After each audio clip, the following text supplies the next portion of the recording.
She announced, "Let's just be friends." I showed her what she missed. She said, "I just don't see you that way anymore."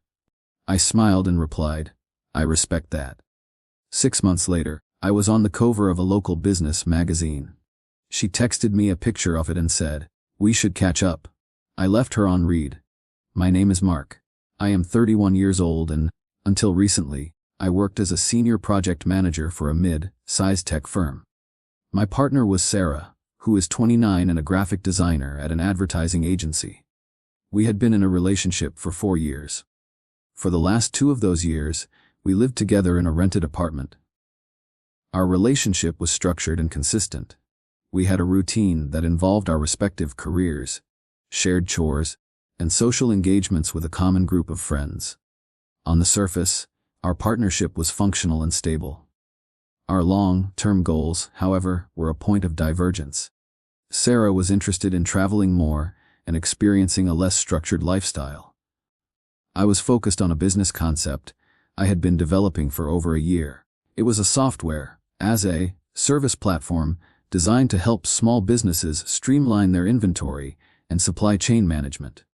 I spent most of my free evenings and weekends working on the initial code, business plan, and market research. This project was my primary long-term professional goal.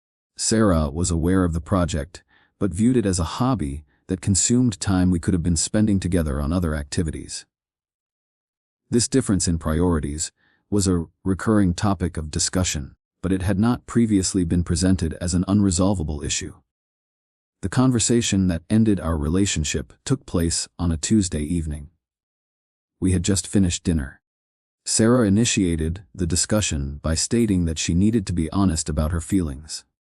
She explained that she felt the relationship had become stagnant and that our paths were diverging. She said the words from the hook, "I just don't see you that way anymore." She elaborated that she felt more like a roommate than a romantic partner. She attributed this feeling to my intense focus on my business project, which she referred to as that app thing. She stated that she wanted a partner who was more present and spontaneous. She concluded by saying she thought it would be best if we were just friends. I listened to everything she said without interruption. I processed her points. Her assessment was that my dedication to my long-term goal was incompatible with her vision for a relationship. When she finished, I did not attempt to argue or persuade her to reconsider. Her position was clearly stated. I responded, "I respect that." The conversation was brief and conclusive. There were no raised voices or emotional outbursts. We agreed that I would move out of the apartment within the next 30 days to give us both a clean break. The idea of a friendship was left on the table, but we did not discuss the logistics of what that would entail. The relationship ended quietly, with a practical plan for separation. Update 1: The initial period following the breakup was focused on logistics. I spent the first week searching for a new apartment. I found a smaller, 1-bedroom unit closer to the city's tech hub. It was more expensive per square foot, but its location was more advantageous for my professional networking. During that month, Sarah and I cohabitated with minimal interaction. We communicated via text message about practical matters, such as when I would be packing, or when movers would be arriving. The emotional aspect of the separation was not discussed. We were both civil and efficient in dissolving our shared household. We divided our shared belongings using a spreadsheet. I created a list of all items we had purchased together, and we took turns selecting them. There were no disagreements. The process was completed in 2 days.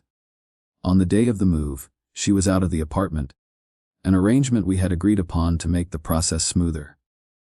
I moved my things, returned my key to the building management, and sent her a final text confirming that I was out and that she could cancel my name from the lease.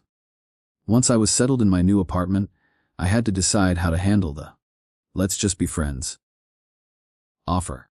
I considered the proposition from a logical standpoint. A friendship would require ongoing communication and interaction. This would likely interfere with the clean break we had established and could complicate my focus. I concluded that a genuine friendship was not a viable option for me at that time. Maintaining a connection would require emotional energy that I needed to redirect elsewhere.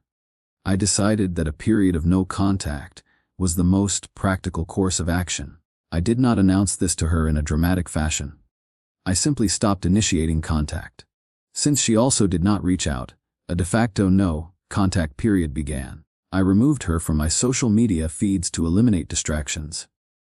It was not an act of anger, but one of practical self-management. With the relationship logistics settled, my daily routine changed significantly.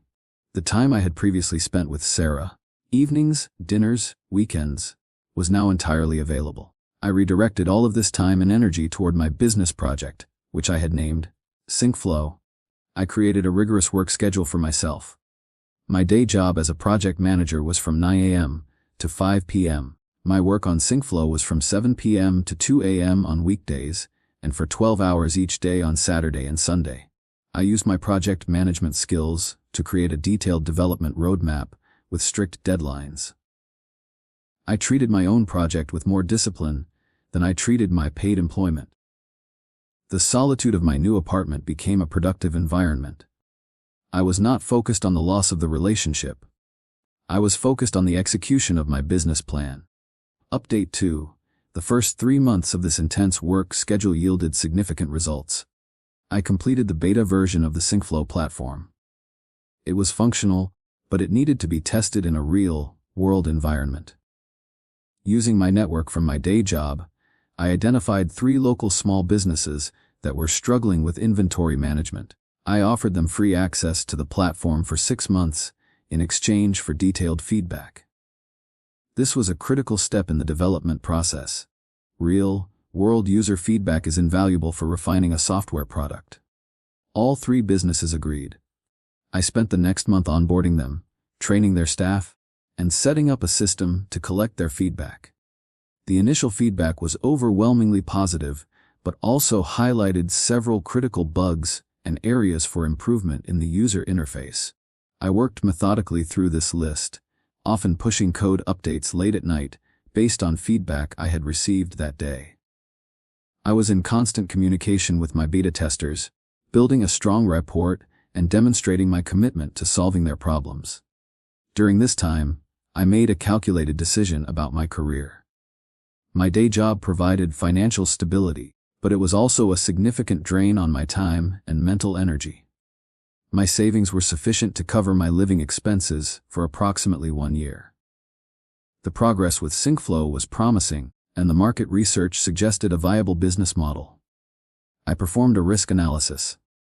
The potential upside of focusing on SyncFlow full-time outweighed the security of my project manager salary. The greatest risk was inaction. 4 months after the breakup, I submitted my resignation to my employer. I gave them 1 month's notice to ensure a smooth transition of my projects. My colleagues and manager were surprised but supportive. They were aware of my side project and wished me success.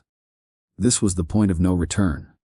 The project was no longer a hobby, it was my sole professional focus. The first month of working on SyncFlow full-time was transformative. My productivity increased exponentially. I was able to refine the platform, fix all the critical bugs identified by my beta testers, and begin developing new features they had requested.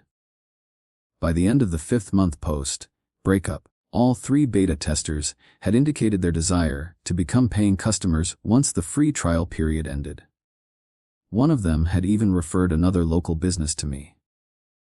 This was the validation I needed. I formalized the business, setting up an LLC and a business bank account. I designed a simple, tiered pricing model based on the size of the business and the number of users. I built a basic marketing website and started a small, targeted online advertising campaign aimed at small business owners in my region. The initial response was slow but steady. By the end of month 5, I had signed up 2 new paying customers in addition to my original 3 beta testers. The business was generating revenue. It was not yet profitable enough to replace my previous salary, but it was on a clear path to sustainability. Final update: the 6th month marked a significant turning point. A journalist from a prominent local business magazine contacted me. She had heard about SyncFlow through one of my initial beta testers, who was a well-respected member of the local business community. The journalist was writing a feature story on new tech startups that were supporting the local economy. She wanted to interview me about SyncFlow. I agreed to the interview. We met at my small, rented co-working space that I had started using. I walked her through the platform, explained my business model, and shared the story of how I identified the market need and built the solution. I was factual and focused on the business, its mission, and its early successes. A week later, a photographer came to the co-working space to take photos for the article. I did not know the full extent of the feature until the magazine was published. My story had become the cover story. The headline was, "Local Tech Manager Quits Corporate Job to Build Lifeline for Small Businesses." The cover photo was a professional shot of me at a whiteboard, mapping out a workflow diagram. The article itself was a detailed, 4-page spread about the company's origins, its function, and its early positive impact on its clients. The exposure from the magazine was immediate and significant. Website traffic increased by over 1,000% in the first week. I received dozens of inquiries from potential customers. I had to create a waitlist. I was also contacted by 2 local angel investors who were interested in discussing potential funding. The business had moved from a small, self-funded operation to a recognized and sought-after local startup. That week, as I was processing the influx of new business, I received a text message. It was from Sarah. The message contained a single image as a photo she had taken of the magazine cover on a newsstand. It was followed by a second message a few minutes later. "We should catch up." I looked at the 2 messages on my phone screen.